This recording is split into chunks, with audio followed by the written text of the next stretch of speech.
Wander Wealthy Podcast, episode 92.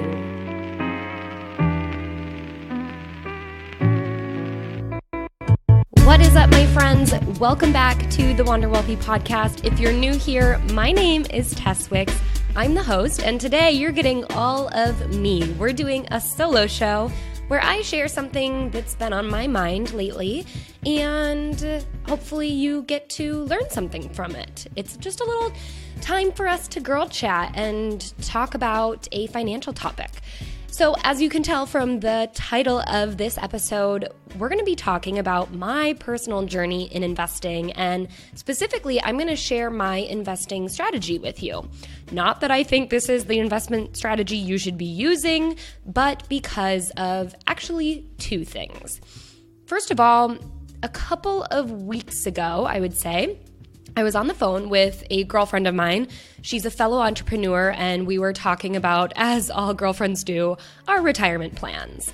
Actually, she called me because of something she had noticed about her investment accounts and what was happening when she was working with a specific advisor. And she was saying, I feel like such an idiot that I didn't catch this. I studied finance in college. I should know this stuff. And I was like, girlfriend, I hear you. This is something that a lot of us feel, whether we've studied finance or not, we feel like we should know all this stuff and we should have it figured out. And that's just not the case. And so she asked me, what are you doing with your finances? And I shared very openly. I was like, oh, you want to talk about investing?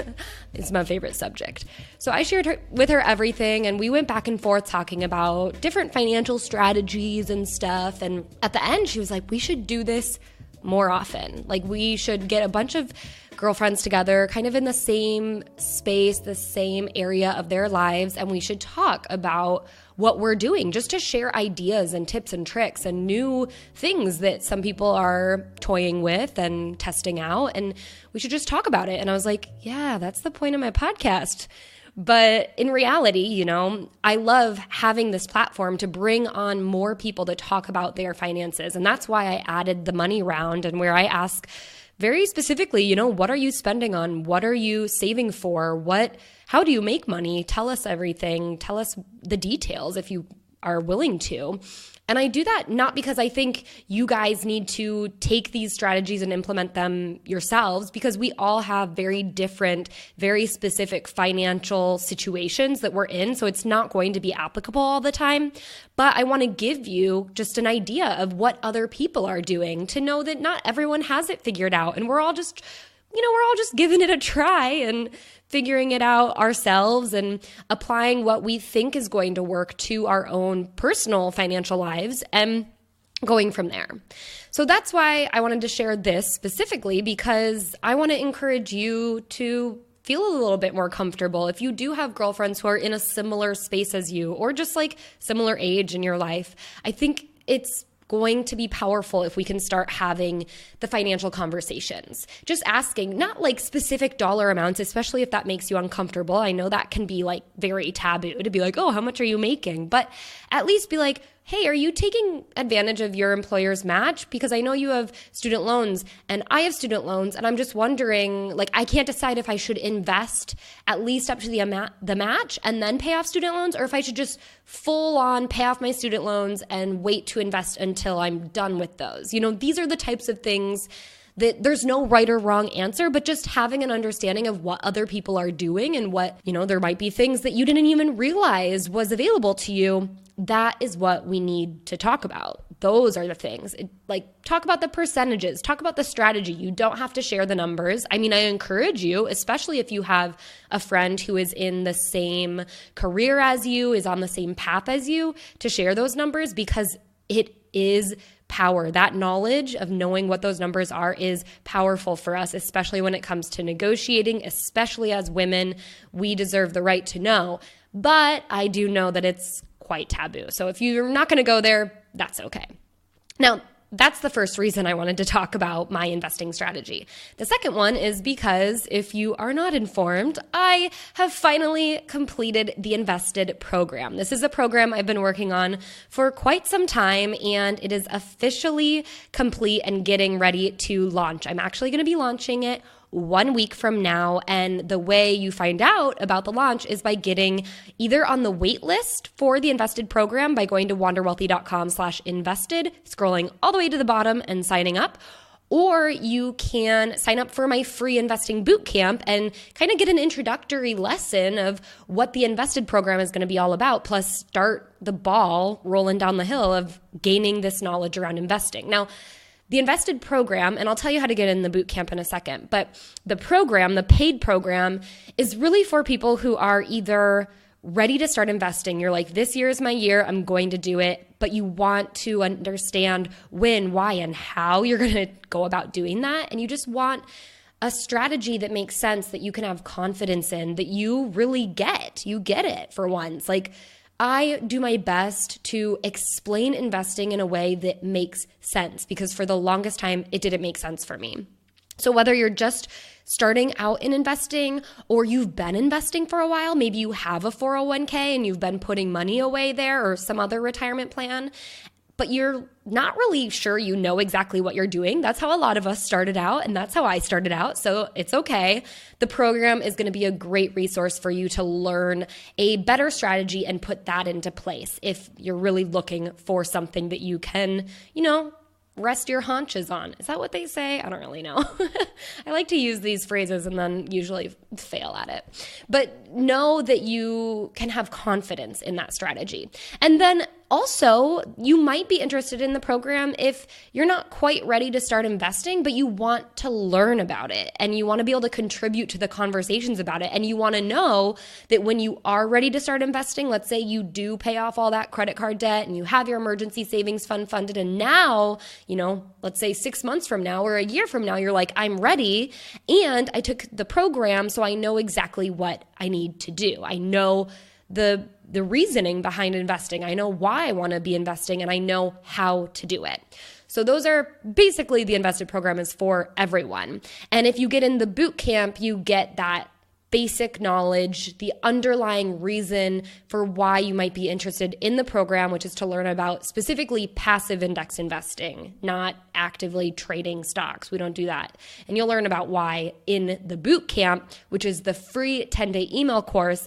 And you can sign up by going to wanderwealthy.com/invest. And don't worry, I'll link everything up in the show notes.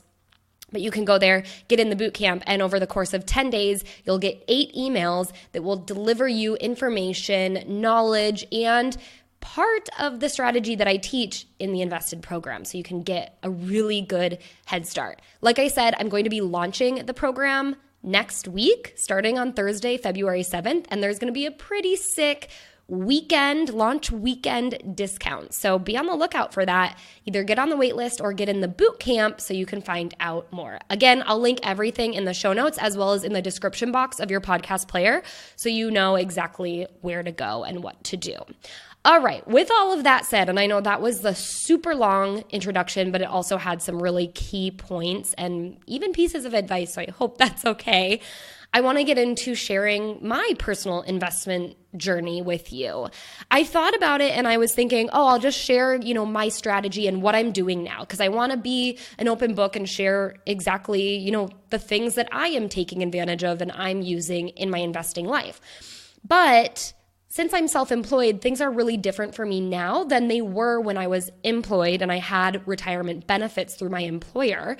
And I know not all of you are self-employed, so I wanted to share both what I used to do when I had my 9-to-5, how I made that first investment ever, and also kind of share what I would have done differently if I were to go back and do it again.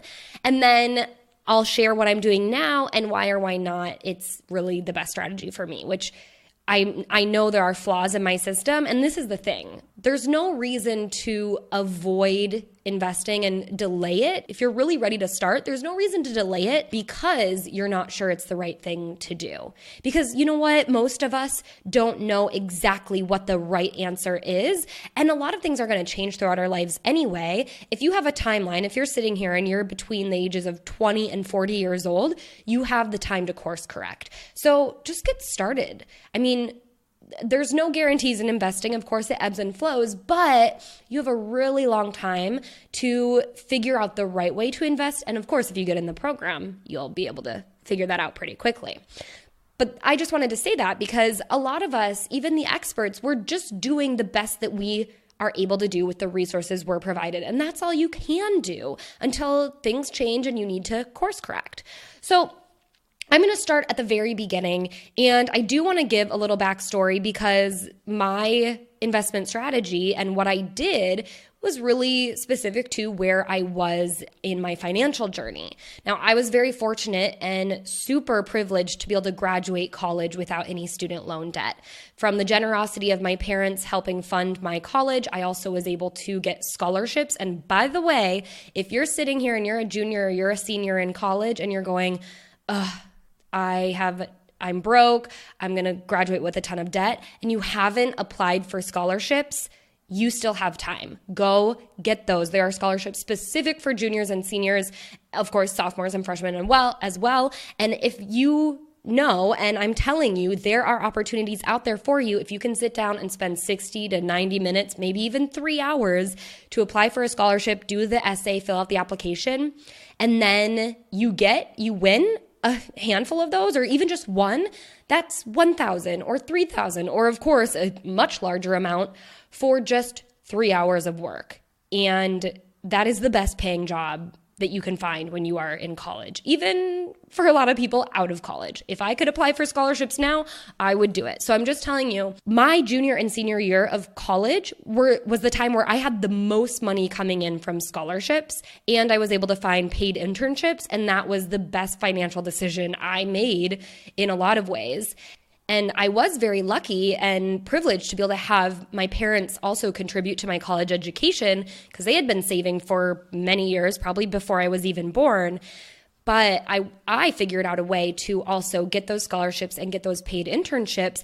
And so I graduated with an amount of money in savings. And so when I sat down to make my first investment, I did so because I had a chunk of money that was more than I really needed as far as just, having an emergency fund, at least what I thought was appropriate, and getting ready to go into my first full-time job, that I was like, okay, I'll just put this chunk of money into an investment because that's what people do and I need to do it. And I'm going to be honest, I felt almost kind of like an imposter because I had been studying finance for years. I was learning all about how to value companies, and I was getting this degree in actuarial science and finance. I had taken these enormous tests where I had to do all the math and figure out some really advanced investing stuff.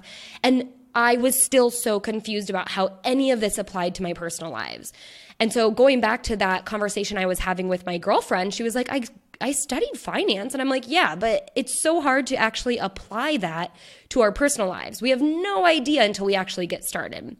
So I was sitting in my parents' house and on the floor with my laptop on my lap, and I was thinking, I just got to do it. I got to get the experience, and I have a little bit of money. I'm going to make my first investment. So that was my first investment, and then I didn't even touch that.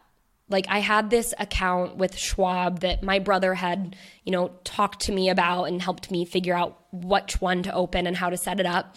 And I made my first investment, and I didn't really know what I was doing. Turns out it was a pretty good choice. I just picked an ETF that mimicked the S&P 500 because I had known I think ETFs and index investing is what people do. I knew I didn't want to have to bet on one individual company. So that's what I did. I just picked one. I bought a few, I don't even know how many shares, and I completely ignored that for 5 years. So I set that up and set it aside. And then after the summer, that was at the beginning of the summer, at the end of the summer, I started my full-time job, and I had a 401k provided for me. So I knew, again, from some of the things I did learn in school was, at least invest up to the matching contribution that your employer is providing. So I knew that was one thing I wanted to do. I mean, that would have been free money otherwise that I was leaving on the table.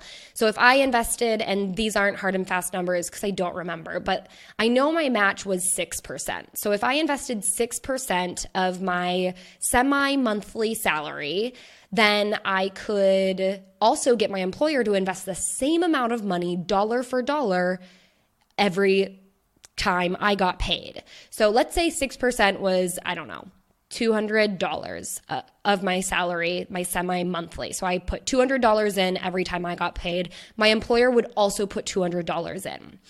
And what I ended up doing was actually investing a little over that for no reason other than I was just like, oh, I think I can do 9%. Or I heard, rule of thumb is do 10%. So I did 9% for no reason other than it felt right.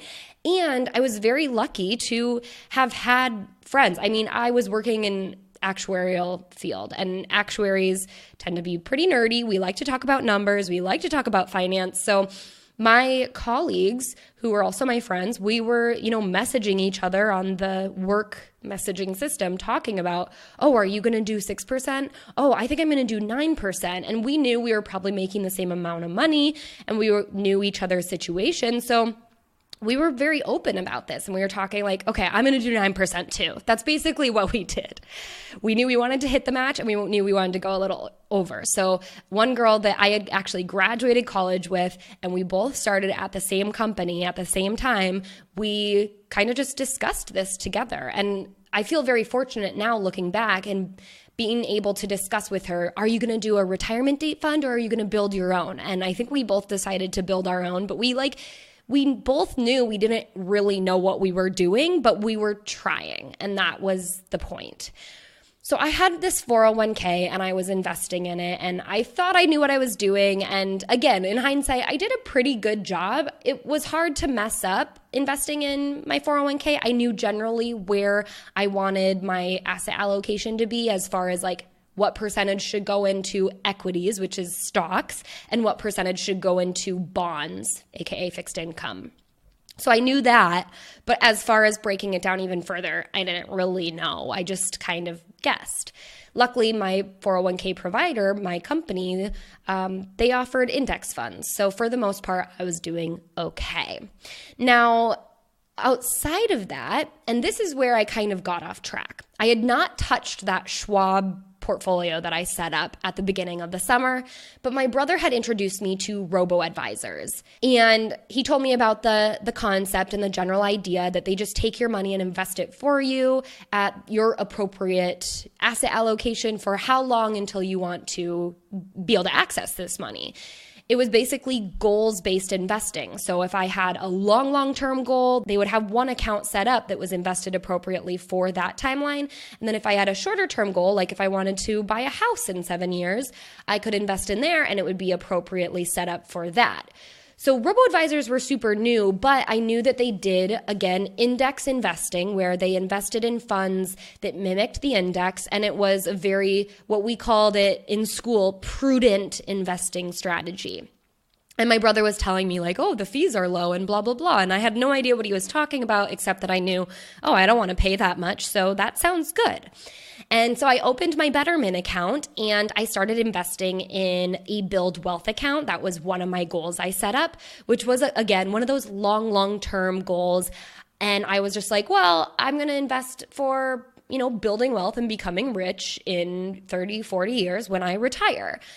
Now, in retrospect, I think I put like $100 a month into this goal. I should have just been putting it into my 401k, but I didn't really know, and I didn't really understand taxable versus tax advantaged accounts. I got it, but I thought, oh, I should just put it in a taxable account so I can get the money out in case I need it. For me, in retrospect, personally, I should have just been putting that money in my 401k. And honestly, I should have been maxing out my 401k. I had a good income because I did choose the actuarial field. I had a good enough income that I could have lived off of my income minus I think the max was like $17,000. Now, for a lot of people, that sounds huge. But for me, I didn't have student loan debt, and I did have kind of a more expensive living situation, but I should have reanalyzed that and gone, you know what? I can actually live in a less nice apartment and put way more money into my 401k. But of course, when you start getting paid, you don't want to do that. So hindsight is always 20/20, but I promise you, if you haven't heard it yet, you'll hear it from older colleagues or your parents or your aunts and uncles who are doing pretty well. They will say their biggest regret was not maxing out their 401k when they were, making a good income and could have lived on less. And that's the best time to do that is when you're out of college, because that's the only appropriate time where it's okay to still live on considerably less money. You're already used to it, so let's not, inflate our idea of what life should be too early, because that's the best time to put money away if you can. So I should have done that, but of course I didn't. And I was investing in this robo-advisor, which was a good decision for me. I mean, overall, I'm still going to be fine. It wasn't like the opposite of a good decision, but it just wasn't the best decision, if that makes sense. I also opened an account for a medium-term goal through my robo-advisor. I was investing in an account that I called my initial investment property deposit goal or whatever. I wanted to make a down payment on my first ever investment property. So I opened this account, and I think I put like $50 a month or maybe $50 every 2 weeks away into this account. Again, in hindsight, maybe I should have just also put this money into my 401k, or I could have even opened an IRA, an individual retirement account, or a Roth IRA in Betterment and been funding that instead.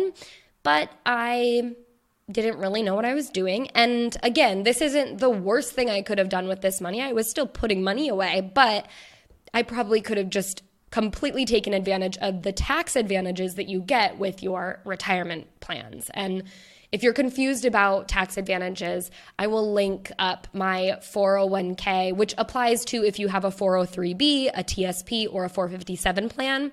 It's a 401k like step-by-step deep dive beginner's guide blog post. I'll link it up in the show notes. So that's what my situation looked like while I was working in my full-time job. Those were the investments that I was making. I had my stagnant, it was growing, but I never looked at it, Schwab account my first investment that I had made. I think I had $2,000 in there. And then I had this 401k, and I had my Betterment account that had two also taxable. The Schwab account was taxable, and so were these Betterment accounts, which just means any dividends or interests I made from these investments, as well as any capital gains, if I had to sell my stocks, any capital gains I would make, then I would be taxed on them. However, I could use that money. So saving for a property, and I did eventually buy a home, although I didn't use that money, which is weird now that I think about it. But I did eventually buy a home, and had I used that money, I would be able to sell those stocks and take the money out and buy the property, which I wouldn't have been able to do if I left my money in my 401k, because there's rules around that. That money is supposed to be for retirement. So in hindsight, again, I should have just had that money in my 401k because I didn't end up using it to actually buy a property. I had found out that I had a lot of money left over in my college fund because I was using my scholarships and some of my income from my paid internships to pay for my college. The money that my parents had saved for me just kept growing and growing, and I wasn't using as much of that. And my college costs considerably went down. So I had some money left over. And however my parents had situated it, I'm not really sure, but they were like, you know what, this is your money. We saved it for you for the purpose of going to college. So now you can use it as you wish. And they ended up gifting that to me, and I was able to use it for buying my house, making a down payment on my condo in Chicago, along with other savings, of course, but that really, really helped. And again, that comes from seriously a place of privilege, and I know not everyone is able to do that, but that was my personal situation. And a lot of people could say that's another investment that I made. And in a way, I was really at the time thinking this is an investment, although now I totally view home ownership, specifically the home that you live in, as a lifestyle purchase. Actually, I ended up turning that home that I had originally bought, that was my property, into an investment property because now I don't live in it and I rent it out. So it is the entire purpose of this property is to make me more money. But at the time, the reasons I bought it, the location, the interior, everything that went into buying this property was a lifestyle purchase. So I don't consider it an investment. However, now I guess I do. So that's a little weird, but that was my situation. Okay, so that's what I did. In hindsight, again, some of those betterment accounts, especially because I didn't end up using the money I was saving into my initial investment property account, I didn't use that to buy my property. I probably should have just been putting those into my tax advantaged accounts because there was no reason to invest them in a different account since both of them have become these long-term goals, essentially. I still have both of these accounts. I have my Build Wealth account. I don't contribute as much to it because I am trying to take advantage of some retirement accounts. However, now I do need it because I don't have as much of a limit to be able to put away money tax-free. So when you have a 401k, now in 2019, you can put away up to $19,000, which is amazing. You can put that away pre-tax before you pay taxes on it, on your income this year. You can put that amount of money away. But when you become self-employed, your availability to have retirement accounts are limited. You can set up a solo 401k and then have that same limitation, but it is a little bit more complicated to administer and there are some fees attached to it. So not everyone will set one of those up. And I didn't initially when I started becoming self-employed either. I went for, instead of a solo 401k, a SEP IRA, which is an individual retirement account for self-employed people. And it has a different limitation compared to this $19,000 that you can put away per year as an employee. So I had this SEP IRA, but the limit that I can put away pre-tax is much lower than the limit for a 401k. So I put money into the SEP IRA and I max it out as much as I possibly can. And you really don't know until you get to the end of the year because it's a percentage of how much money you make. So my accountant will tell me how much to put there. And then I also have a Roth IRA, which I could have an IRA or a Roth IRA. Between the two, you can have both, but in total, you can't put more than $6,000 in 2019. That's the limit that we're looking at. So I could take advantage of this Roth IRA that I have and put the max there. And then I could also do the SEP IRA, but any money that I would want to contribute over, I have to go to a taxable account. So I do put money into my Build Wealth account, but it's only if I am able to max out my Roth IRA and my SEP IRA in the year. Now remember, this is for self-employed people. So if you are not self-employed, essentially you would only really think about doing a taxable account for the long term if you were able to put the full $19,000 into your 401k and then you still wanted to put money away, so you would go into a taxable Build Wealth account over the long term. Now, of course, you would also maybe be considering putting money for the medium term. Like if you wanted to buy a house in 7 years or do something in 15 years, you would want to save for that in a taxable account so you could access that money because it's not supposed to be for retirement. And that would also be worked into your plan. So personally, I have my retirement accounts. Now that I'm a self-employed person, I have a SEP IRA and a Roth IRA, which I should have had when I was employed, but I didn't. That's okay. But now I have both, and I still have this Build Wealth account that's taxable. It doesn't have any advantages. And I have my intermediate investing property or whatever that was account. And I don't invest in that anymore. I've fully funded it for the new purpose that I've set it for. So I've stopped contributing to that fund, and now I have this swath of funds. Now, I still had that Schwab portfolio that I set up initially, and I did put some money in it as the years went by when I was employed and when I became self-employed. I also created this, what I called ex-boyfriend portfolio, where I would invest in companies that my old boyfriends worked for. And that was a stupid thing, but also just kind of a fun experiment. I always like to say, if you do want to take part in, actively investing and analyzing companies or picking random things that you're passionate about, you can absolutely do that. Just don't let it be more than 1 to 3% of your overall wealth building portfolios. This is going to be a little small chunk of money that I'm playing around with. I have since decided that I don't want to do that anymore, so I actually sold it. But if you are going to have fun with your investments, have fun with a small portion and then have the rest be, prudently invested appropriately, which is something that I do teach in the Invested program.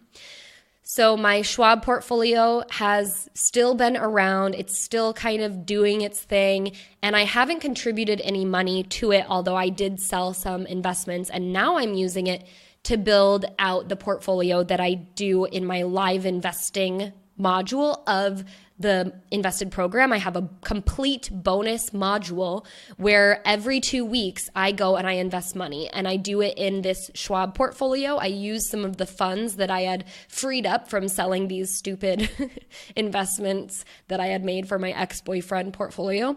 And now I'm using a portion every 2 weeks to reinvest using the strategy that I teach in the course. And then I've also opened an M1 finance account, which is another really awesome investment platform that is becoming very quickly one of my favorites. I've always loved investing through robo-advisors and specifically using Betterment, but I'm really, really enjoying investing through M1 as well. There's slight differences, and I will again link to a blog post that kind of talks about the difference between Schwab, M1 Finance, and Betterment, and different investment brokers that are similar to those and how they differ and what type of platform you might want to use. So I've been investing in M1 also for the Invested program to show how I put the strategy into action that I teach in that program. And I've also been investing there. Now, all of these are taxable accounts because for me as a self-employed person, I've maxed out my tax advantaged accounts between my SEP IRA and my Roth IRA. So all the investing that I do is taxable in excess of those initial accounts. And then the most recent thing that I've done is my old 401k money that I had saved up during my 2-ish years of employment, I just left there. And it had grown really great, and I left it because I wasn't really sure what I wanted to do with it, and I knew that the fees I was paying on this money weren't bad. They weren't the best, but they weren't bad. They were under 1%, and I was happy with that. More recently, as I've discovered the power of and the impact of fees and the power of investing on my own using companies like M1 Finance or Schwab or Betterment, I knew I could get a lower fee. And so when I looked and analyzed my 401k fee using personal capital, I realized that I was paying about 0.81% per year. And compared to all my other portfolios, I was paying between 0.1% and 0.25 to 0.5%. So my 401k was actually charging me the highest fees, and I decided to roll it over into an IRA through Betterment. So Betterment's going to take that money and invest it based on my strategy that I have in place with them, and they're going to manage that instead of having it in my old company's plan. And that's an option for you. If you have a 401k and or a similar plan like that, 403b, TSP, 457, you can generally roll those over. If you have an employer, a new employer who has a similar plan, you can roll them over into that plan, or you can roll them over into an IRA that you manage personally, and you can then manage those funds and invest them how you want to. I also go into great detail in the Invested program about the various accounts that might be available to you and what the best options are. For instance, TSPs, you might want to leave them because they pay the lowest fees across any investment account you could ever find. So that's a really good option. But despite all that, I chose to roll over my 401k into an IRA, which now is in the process. Actually, it was a super easy process, and Betterment is going to manage that. So what would I do in the future looking back at my current situation? Well, for one, I think I would consolidate some of these various investment accounts. Now, I have a very unique situation because I do open investment accounts for the purpose of understanding and really analyzing them and seeing if they're a good fit for my students and my clients and the community and the people that watch my videos and listen to my podcast. So it is part of my job to have multiple accounts, which makes my investing situation a little bit more complicated. So if you are self-employed, if you are employed, I do think it's easier to just have kind of one broker that you really go through if you have any outside of your retirement plan that most likely is provided to you through your employer. So you would pick Betterment to manage everything, or you would pick M1 Finance to manage everything, or you would pick Schwab or whatever broker that you choose. I just kind of, set up that Schwab account and then really liked the idea of robo-advising. So then I set up those accounts, and now I'm using multiple types of brokers to be educational material as well. So I show, my accounts personally and show you how I invest through them to explain that and show you it's not as hard as we all make it out to be. If I was a normal person, I would probably just have everything in Betterment or everything in, I'm really digging M1 Finance. So I think I would pick them if I wanted to completely manage my own portfolio. But c'est la vie, such is life. This is where I'm at. Another thing I would probably do differently is I would probably consider doing a solo 401k instead of a SEP IRA. This is super personal to just me as a self-employed person. I've talked to my friends about it. The reason I've stayed away from solo 401ks is because I know they have some potentially higher administrative costs and are a little bit more difficult to manage as far as filing certain reports and stuff. However, I do think that the benefits of being able to put way more money tax deferred into that account would be really great for me because I am an investing person and I love taking advantage of those tax advantages.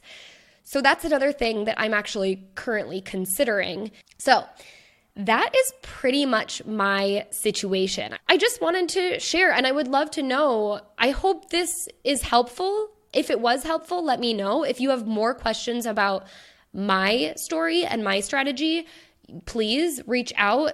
I think it's important to share and be open about the things that I'm doing. I want you to know that pretty much everything that I do teach, I actually do for the most part, as long as it is appropriate for me. And I want you to see that you can do these things too if it is appropriate for you. And hopefully there might be something in there that you didn't realize is an opportunity for you, and you can use that and apply it to your own life. But I also want it to be just used as a starting point, a conversation. Hey, I heard this on a podcast. What do you think of this? Is this something that you do? What are you doing when it comes to your 401k or when it comes to your investing strategy? Just start the conversation and be open about it. So hopefully that was helpful. Hopefully you learned something new and hopefully you enjoyed this. I have no idea how people are going to react or if anyone is going to make it this far through me just kind of sharing my experience and my investing journey. But if it was, then I would love to hear what you think. So let me know in the comments on the show notes, or you can say something in the Facebook group. If you're not in there, go to wanderwealthy.com/FB and you can get into the Facebook group. And yes, I just hope that there is something in this story or journey that you can take and know that you're not alone. So what's next? If you want to learn more about investing, if investing is in your future, near term or far term, and you are ready to build your wealth, then I encourage you to get into the free bootcamp. If you've already been in it, then hang tight because in a week, I will be launching the Invested program and you'll get in at a super killer discount if you do get in over the long launch weekend. So be on the lookout for everything coming your way very soon. I am so excited about this program. I'm very, very passionate about it, about investing, about helping others grow their wealth and learning what their money can do for them. And that is why I put my heart and soul into this program and making it the best possible program for you. And I'm still continuing to update it and make it even better if there is anything that is complicated in there. So you get lifetime access. You can tell me what more you want to know and I will deliver because it is my baby. So Hopefully you can get onto the waitlist at wanderwealthy.com/invested or get into the bootcamp if you haven't already by going to wanderwealthy.com/invest. Again, I'll link everything up in the show notes. And until next time, I hope you wander wealthy.